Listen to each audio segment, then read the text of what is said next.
തിരുവനന്തപുരം വർക്കലയിൽ മകൾ വീട്ടിൽ നിന്നിറക്കി വിട്ട മാതാപിതാക്കൾക്ക് സ്വൈരജീവിതത്തിന് തടസ്സമുണ്ടാക്കരുതെന്ന് സബ് കളക്ടറുടെ ഉത്തരവ്. മാതാപിതാക്കൾക്ക് അയിരൂർ വൃന്ദാവനം വീട്ടിൽ താമസിക്കാം.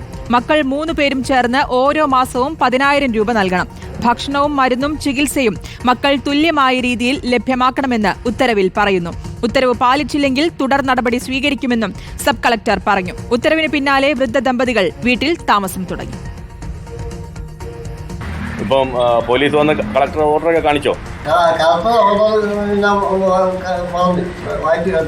സന്തോഷം അന്ന് തന്നെയായി. അത് പോയിട്ട് അന്ന് തന്നെ സന്തോഷപ്പെട്ടാണ് വന്നപ്പോഴാണ് ഈ പ്രശ്നം വന്നപ്പോൾ പലതും കൂടി കേട്ടുകൂട്ടി ഞങ്ങൾ ഭയങ്കര സന്തോഷത്തിൽ ഒന്നാണ്.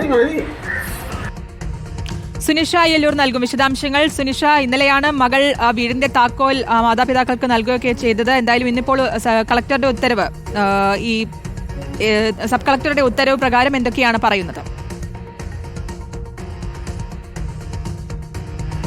ശ്രുതി, കഴിഞ്ഞ ദിവസം തന്നെ പോലീസ് ഈ വിഷയവുമായി ബന്ധപ്പെട്ടുകൊണ്ട് മകൾക്കും മകളുടെ ഭർത്താവിനുമെതിരെ കേസെടുത്തതിന് പിന്നാലെ താക്കോല് കൈമാറാൻ മകൾ തയ്യാറായിരുന്നു എന്നതാണ്. പക്ഷേ താക്കോല് കിട്ടിയിരുന്നെങ്കിലും ഈ കളക്ടറുടെ ഉത്തരവ് ലഭിക്കാതെ വീട്ടിൽ താമസം തുടങ്ങില്ല എന്നതായിരുന്നു വൃദ്ധ ദമ്പതികൾ പറഞ്ഞിരുന്നത്.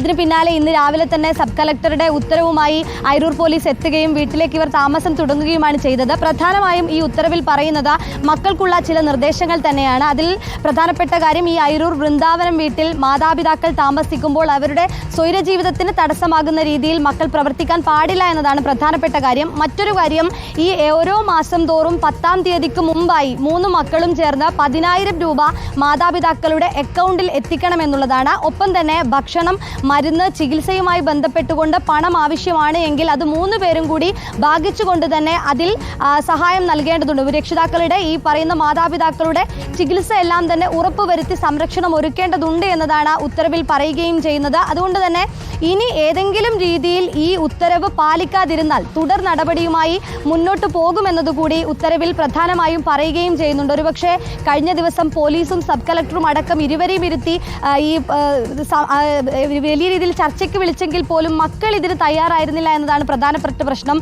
മകൾ തന്നെ വാതിൽ തുറക്കാൻ പോലും, പോലീസ് പറയുമ്പോൾ പോലും വാതിൽ തുറക്കാൻ മകൾ തയ്യാറായിരുന്നില്ല. സബ് കളക്ടർ ചർച്ചയ്ക്ക് വിളിക്കുമ്പോൾ പോലും തയ്യാറാകുന്നില്ല. മകൻ ഈ വീട്ടുകാരെ ഏറ്റെടുക്കാൻ തയ്യാറാകുന്നില്ല. രക്ഷിതാക്കളെ ഏറ്റെടുക്കാൻ തയ്യാറാകാത്ത ഒരു പ്രശ്നം കൂടി ഉണ്ടായിരുന്നു. അതുകൊണ്ടൊക്കെ തന്നെയാണ് ഈ സാമൂഹ്യനീതി വകുപ്പ് മന്ത്രി തന്നെ ഈ വിഷയത്തിൽ ഇടപെട്ടുകൊണ്ട്